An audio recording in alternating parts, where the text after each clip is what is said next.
Assalamualaikum warahmatullahi wabarakatuh.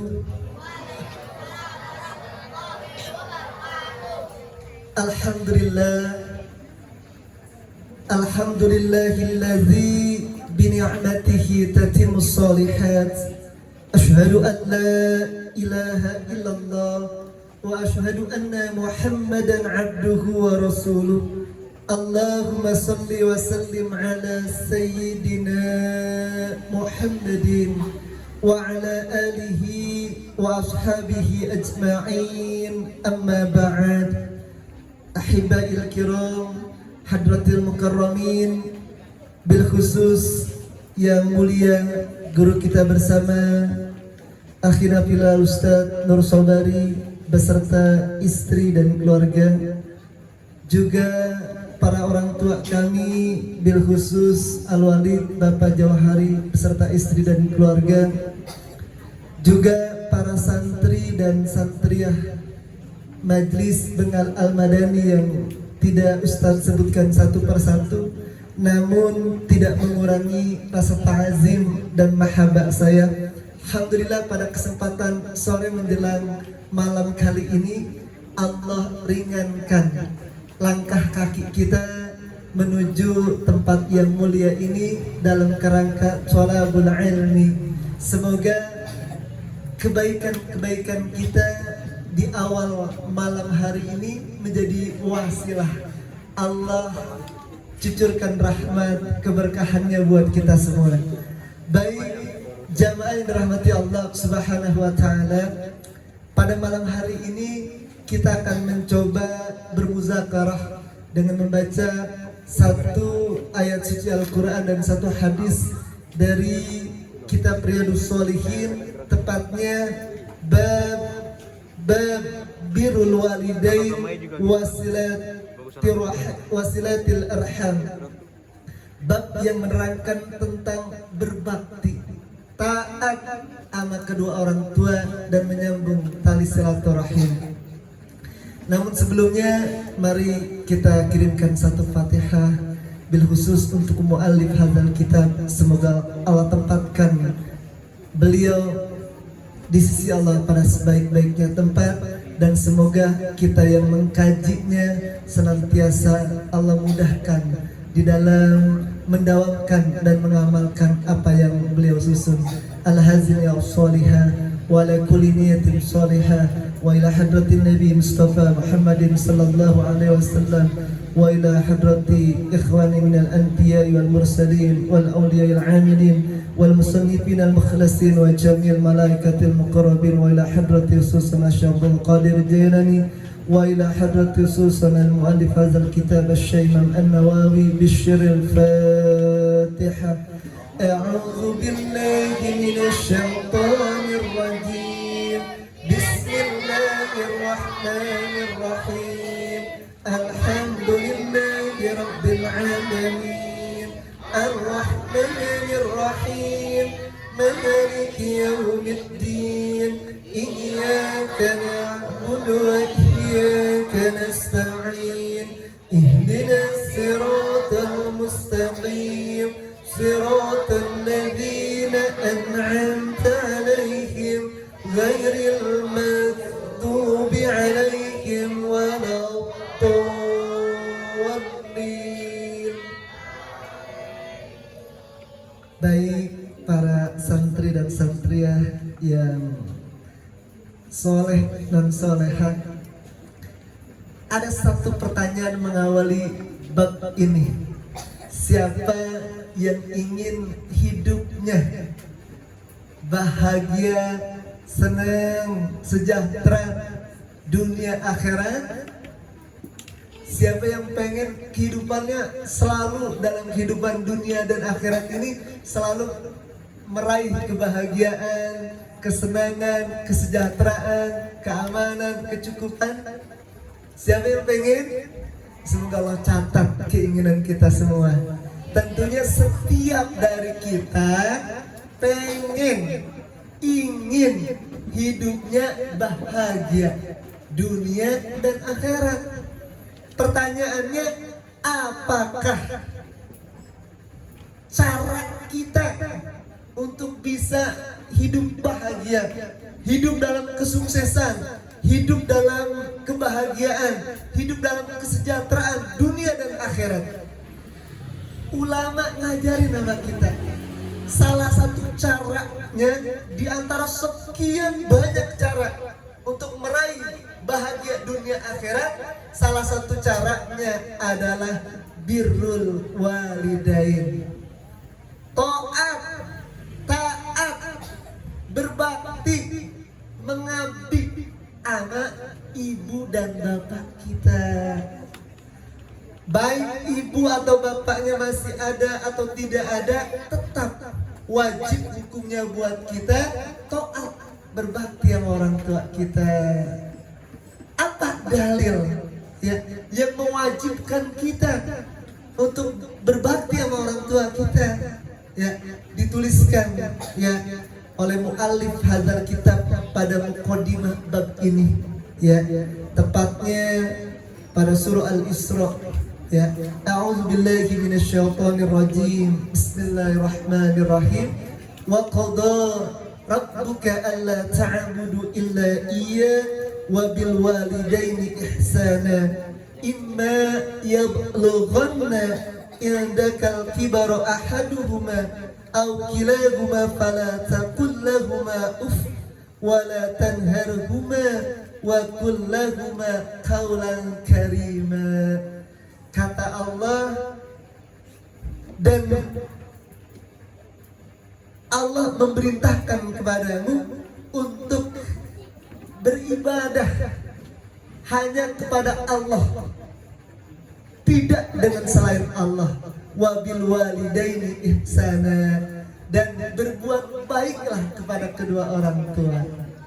Ini sungguh ya syariat berbakti sama orang tua Allah sandingkan dengan syariat bertauhid sama Allah.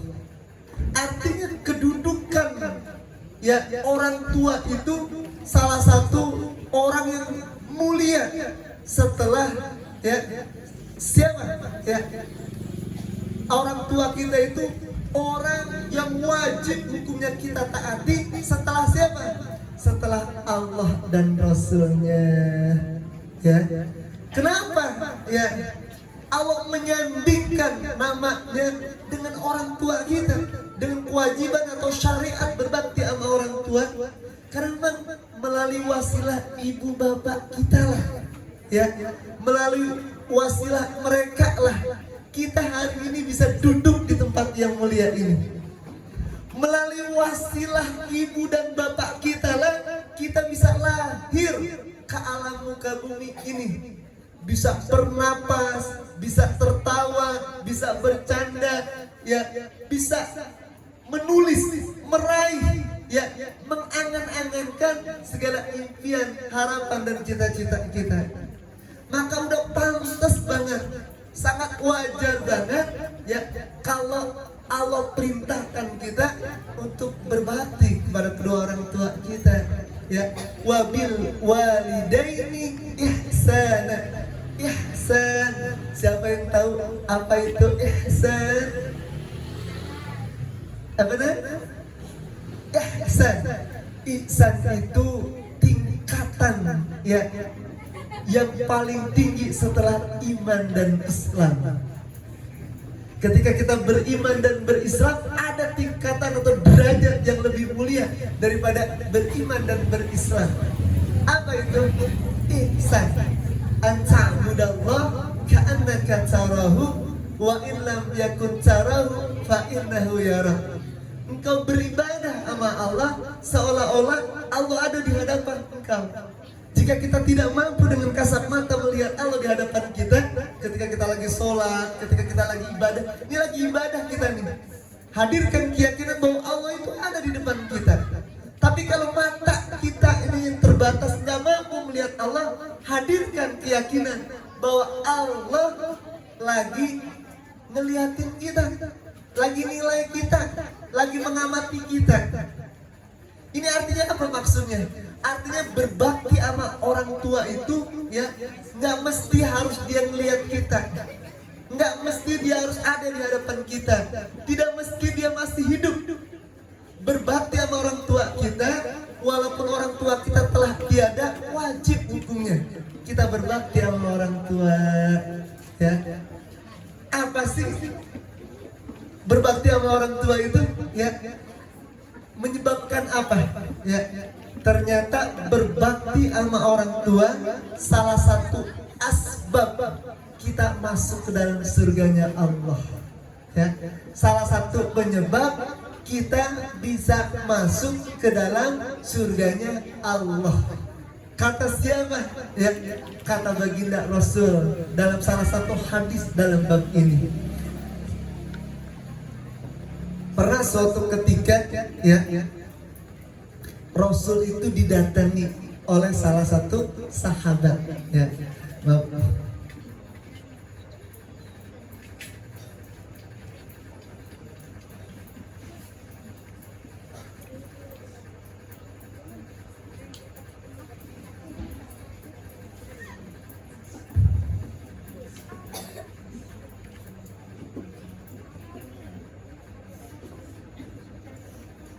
didatangi oleh salah satu sahabat ya, dan bertanya, ya Rasulullah, ayu amalin ahabbu indallah, perbuatan apa yang paling disukai sama Allah dan perbuatan ini menyebabkan bisa masuk dalam surganya Allah. Ya, kemudian Rasul menjawab, as-salatu ala waqtiha, sholatlah engkau pada waktunya, tepat pada waktunya. Bukan sholat maghrib waktunya sampai jam 7 lewat berapa nih? Jam 7 sampai lewat 30, tapi kita sholat maghribnya seharusnya jam 6 lewat, jam 6 lewat 25 lah taruh ya. Kalau sekarang jangan sampai sholat maghribnya jam 7 lewat 30, itu berarti sudah terlambat. Jadi sholat pada waktu itu Pak, sholat sesuai dengan waktunya. Kalau sudah masuk jam 6.25, maka sholat jam 6.25. Jangan sampai jam 6 lewat, misalkan lewat berapa? Lewat 60 menit, lewat 1 jam. Baik, yang kedua ya, masa singkat ya. Summa ya, qala birrul walidain, berbaktilah kepada kedua orang tua. Ya. Kemudian apa lagi? Al jihadu fi sabilillah, berjihad di jalan Allah, berperang di jalan Allah. Ini artinya ada 3 amalan yang disukai sama Allah dan menyebabkan orang tersebut kalau melakukannya masuk ke dalam surganya Allah. Apa? Sholat pada waktunya, berbakti sama orang tua, dan berjihad di jalan Allah. Ternyata berjihad di jalan Allah dengan dirinya dan dengan harta bendanya ini kedudukannya masih kalah dengan berbakti sama orang tua. Ya. Bagaimana sih cara kita berbakti sama orang tua nih yang masih kecil-kecil ini nih, yang masih muda belia, subhanallah, calon generasi. Ya, salah satunya contoh, siapa nama muda? Siapa? Panji. Nama panjangnya Muhammad Panji Januar. Oke, nama yang indah. Misalkan Panji dipanggil sama mamahnya, Panji, ya, Panji. Ketika dipanggil sama mamah kita, biar mamah kita walaupun sedang capeknya luar biasa, tapi ketika kita dipanggil nama kita nyaut, ya, apa bunda? Ada apa mama? Atau labbaik, atau iya bunda, atau kalau orang Jawa ya ketika dipanggil namanya Panji dalam, ya, ya, bisa dengan kata-kata yang indah. Jadi ini salah satu bentuk kita berbakti sama orang tua.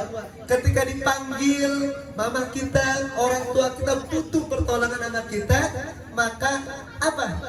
Ya, sebut ya, nyaut ya, balas ya panggilan tersebut. Pertanyaannya, kalau kita lagi sholat bagaimana? Misalkan Panji lagi sholat nih, ya, dipanggil sama mamahnya, dipanggil sama ayahnya.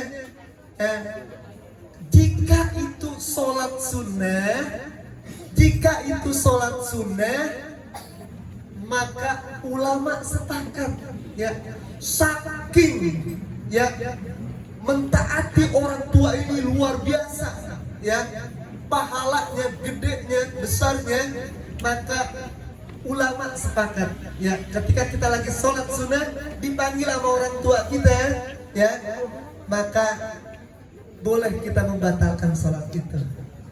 Contoh misalkan Panji atau misalkan Alma lagi sholat asar, habis pulang sekolah sholat asar, mamanya panggil Alma ya, Alma lagi sholat qobliyah asar ya, lagi sholat sunnah qobliyah asar, dipanggil sama mamanya baru 1 rakaat, tinggal 1 rakaat lagi ya, apa yang paling bagus, melanjutkan 1 rakaat lagi atau memenuhi panggilan ibunda tersayang? Memenuhi panggilan ibu kita. Sholat sunnah hukumnya sunnah ya, memenuhi panggilan ibu atau bapak hukumnya wajib. Sekarang pertanyaannya, bagaimana cara kita ketika lagi sholat sunnah qobliyah dipanggil Alma ya, caranya ngebatalinnya gimana? Ya udah, misalkan tuh 1 rakaat, ya Allah, hamba niat membatalkan sholat ini. Jadi jangan ujuk-ujuk, udah 1 rakaat mau ruku, Allah, iya mama, iya bunda, enggak. Kita lagi berhadapan sama Allah. Jadi adabnya apa? Ketika dipanggil sama orang tua, kita lagi sholat sunnah, mau sholat sunnah qobliyah kah itu, sholat duha kah itu, ya hadirkan niat dalam hati, ya Allah, hamba niat membatalkan sholat ini. Setelah itu baru ya labbaik ya umi, iya bunda, ada apa bunda? Ini tolong nih ya, beliin cabai ya, mama mau masak, cabainya habis ya. Ini lebih utama daripada kita melakukan atau melanjutkan sholat sunnah kita. Ini cara yang pertama kalau kita mau berbakti sama orang tua.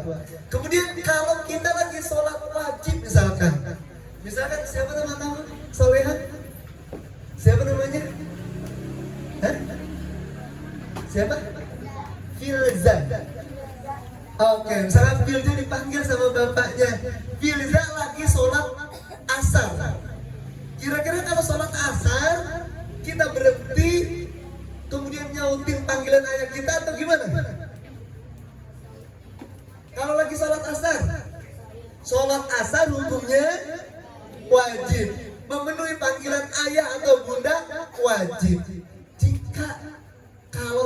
Jika sedang melakukan sholat wajib, sholat asar kah itu, maghrib kah itu, isya kah itu, zuhur kah itu, maka ketika kita dipanggil sama kedua orang tua kita atau salah satunya, kalau Filza yang dipanggil, apa yang dilakukan?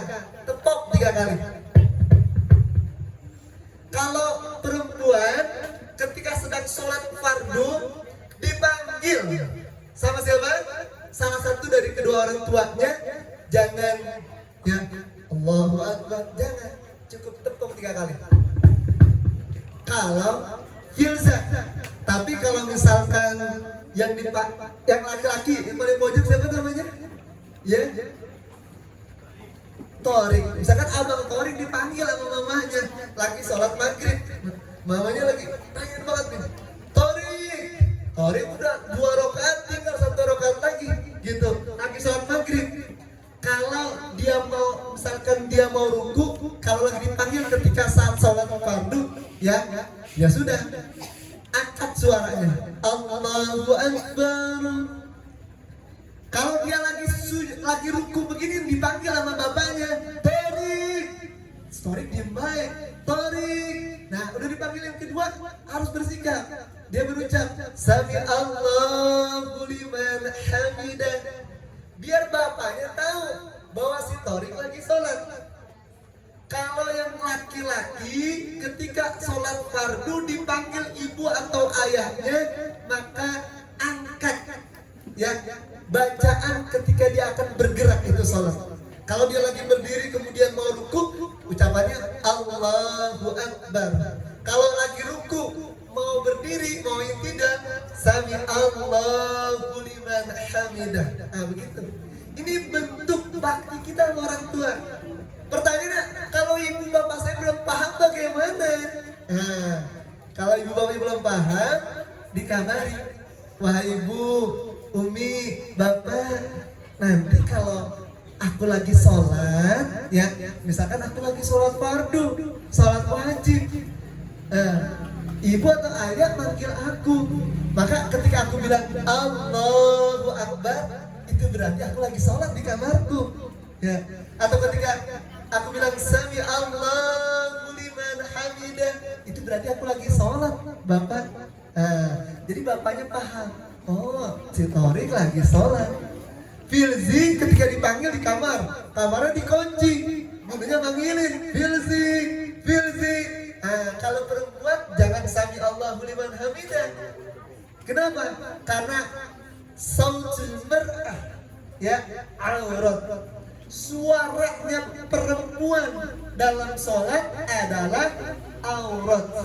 Maka cara tepoknya nggak begini, 3 kali.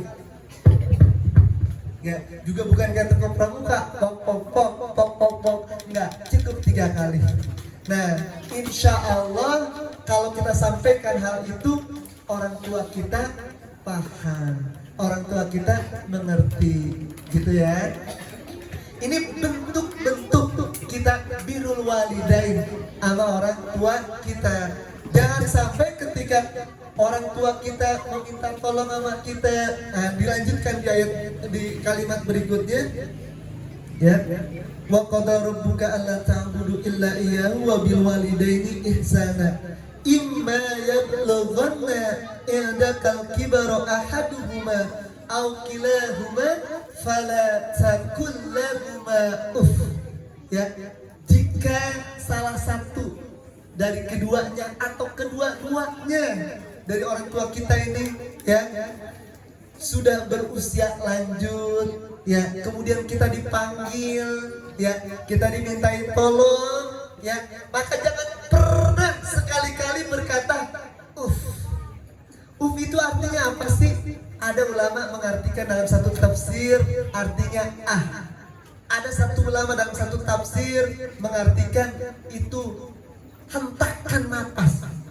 Misalkan nih, Alma dipanggil sama ayahnya, Alma, minta tolong dong, ayah pegel banget, pijetin nih kaki ayah, injek-injek kaki ayah. Begitu aja hukumnya mana? Dosa besar. Itu sama dengan hentakan napas. Ayah nyuruh-nyuruh aku baik dah, nggak tahu aku lagi banyak PR. Jangan ada begitu, ya. Artinya jangan pernah berkata aja atau gemes begitu dengan nada kesel aja, itu udah dosa besar. Apalagi dengan berkata-kata yang tinggi, berkata-kata yang kasar, berkata-kata yang tidak baik. Tambah dosanya tambah kuadrat, gitu. Kenapa? Coba nih yang mungkin seusianya Bang Tori, seusianya yang hari ini sudah 3 SMP, 1 SMA, ya.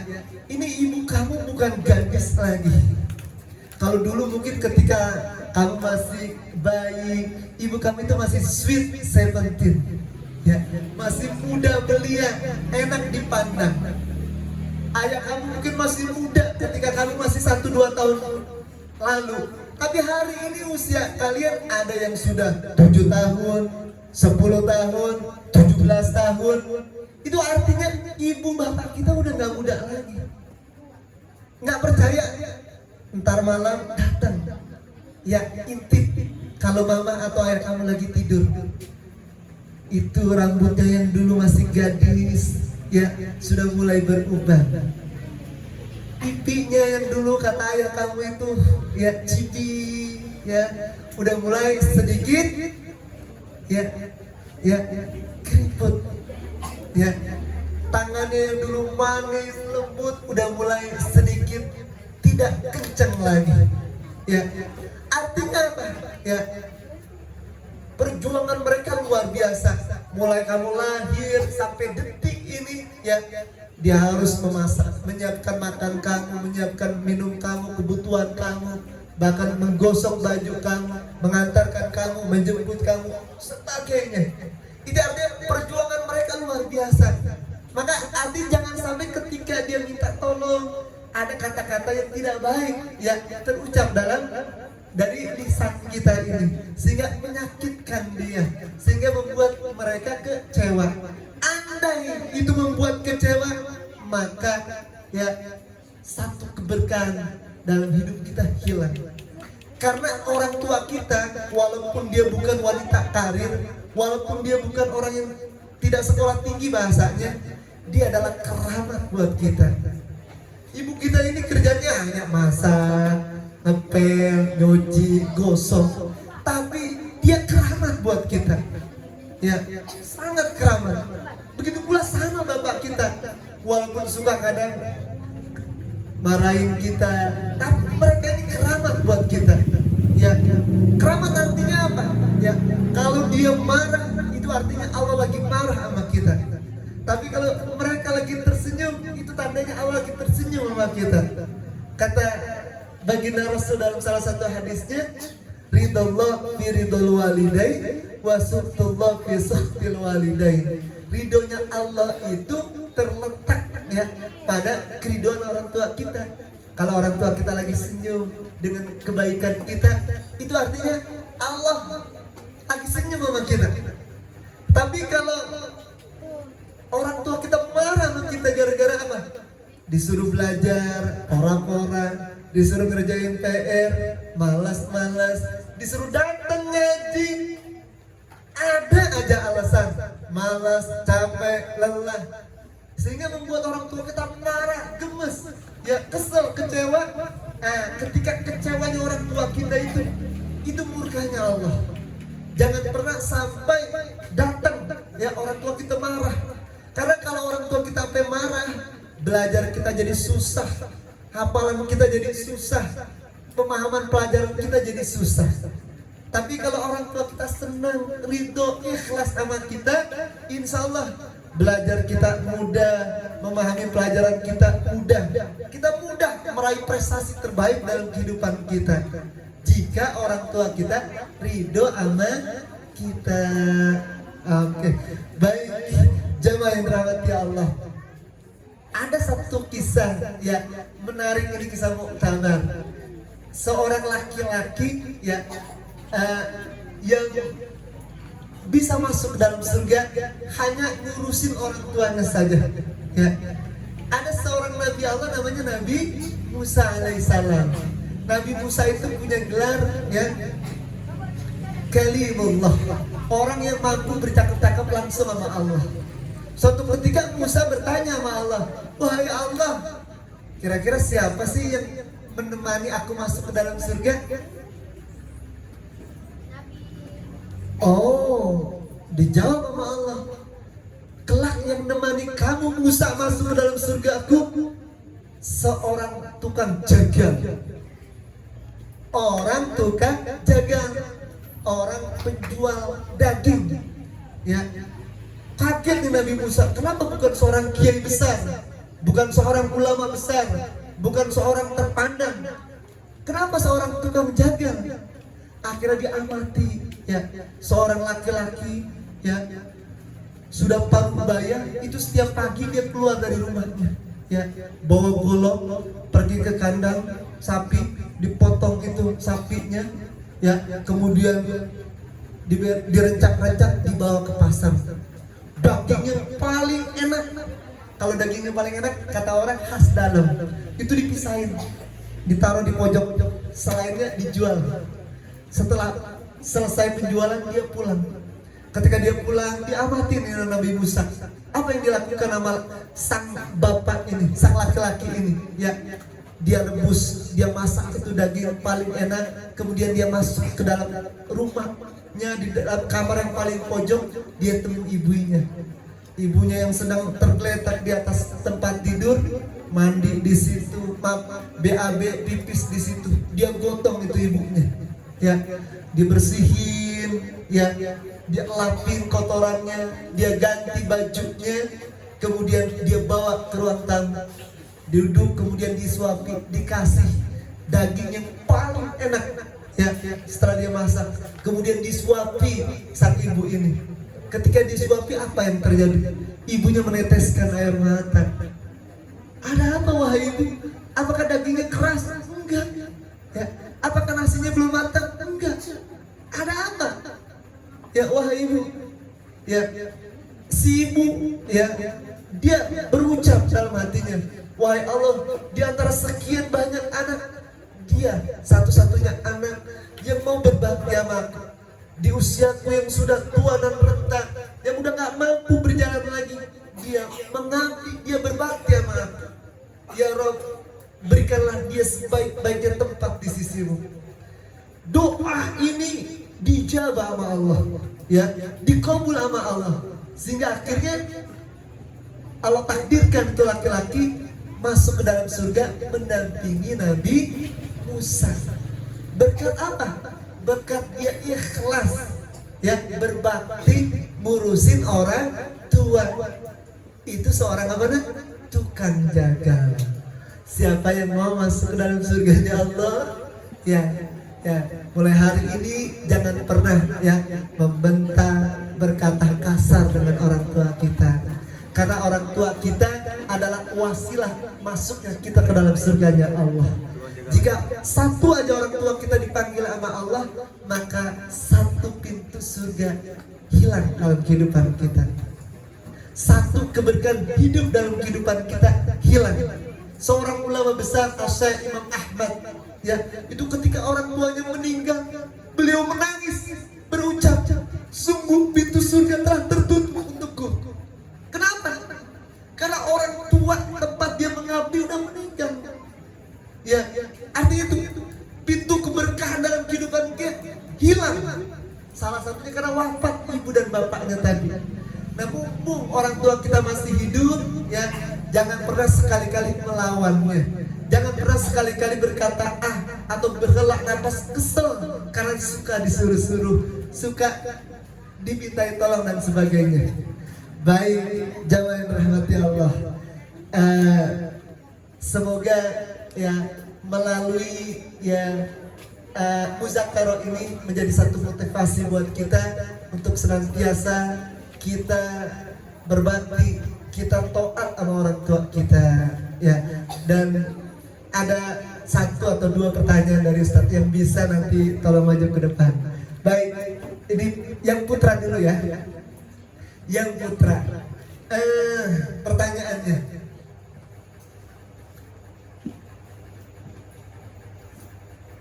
apa gelar Nabi Musa, ya? Apakah gelarnya Nabi Musa? Ya. Nabi Musa ini yang bicara sama Allah, siapa nih yang nanti nemenin aku masuk ke dalam surgamu, wahai Allah. Ya. Ternyata dikasih tahu sama Allah, tukang jagal. Pertanyaannya, apa gelar Nabi Musa? Kalau gelar Nabi Muhammad Al-Amin, ya, ya.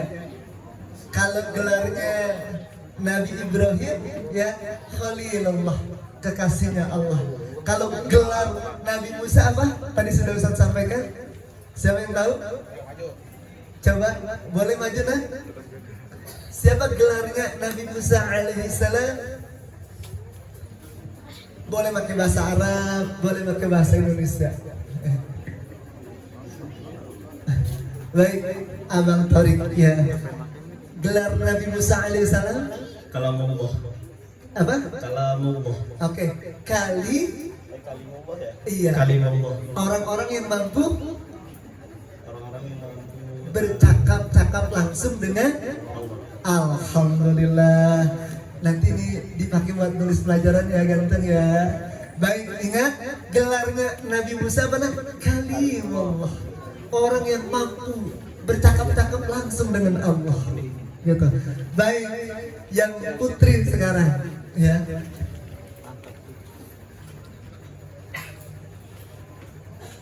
Apa bagaimana cara ya cara kita kalau lagi sholat wajib tiba-tiba mama kita manggil kita, apa caranya?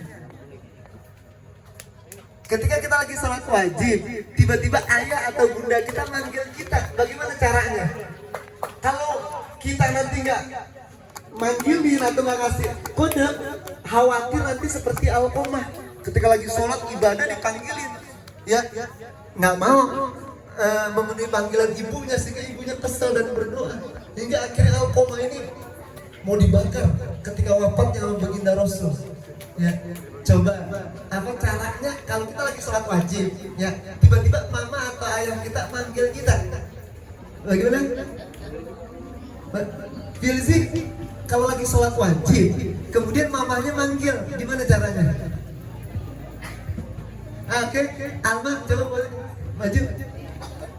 Ya boleh di situ boleh.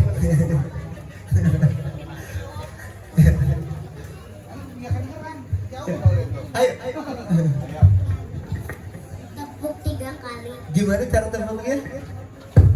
Alhamdulillah. Ini ya buat Alma. Jadi kalau perempuan ketika lagi sholat wajib dipanggil sama mamanya, ya tepuk 3 kali. Sebuah kode bahwa kita lagi sholat.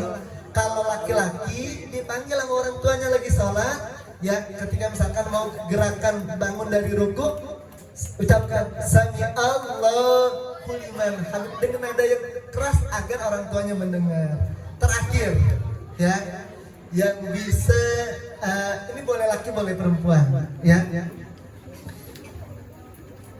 Apa hukum, ya hukumnya yang melawan orang tua? Apa saya itu? Ya, dosa apa? Siapa tuh namanya? Boleh? Siapa namanya gantian? Alif. Ya, hukumnya apa saya? Dosa besar. Hukumnya dosa besar atau haram lah ya. Ini buat Alif, silakan diambil. Mohon maaf ya. Oke, bagus sekali. Jadi kesimpulannya ya ketika kalau sholat sunnah usahakan batalkan saja. Kecuali lagi tahiyat akhir ya, lagi tahiyat akhir ya tuntaskan, disegerakan sholatnya. Ya, tapi kalau lagi sholat wajib nggak boleh dibatalkan. Ya, tadi ngasih kode. Kalau perempuan tepuk 3 kali, kalau laki-laki ya dengan suara yang tinggi, misalkan Allahu Akbar. Sami Allahu liman hamidah. Baik, jamaah yang dirahmati Allah, sekali lagi yang baik datangnya dari Allah, yang nggak baik semata-mata datangnya dari saya pribadi. Mohon maaf sekali lagi. Saya akhiri, subhanakallahumma wa bihamdika asyhadu an la ilaha illa anta astaghfiruka wa atubu ilaik. Billahi taufiq wal hidayah. Wassalamualaikum warahmatullahi wabarakatuh.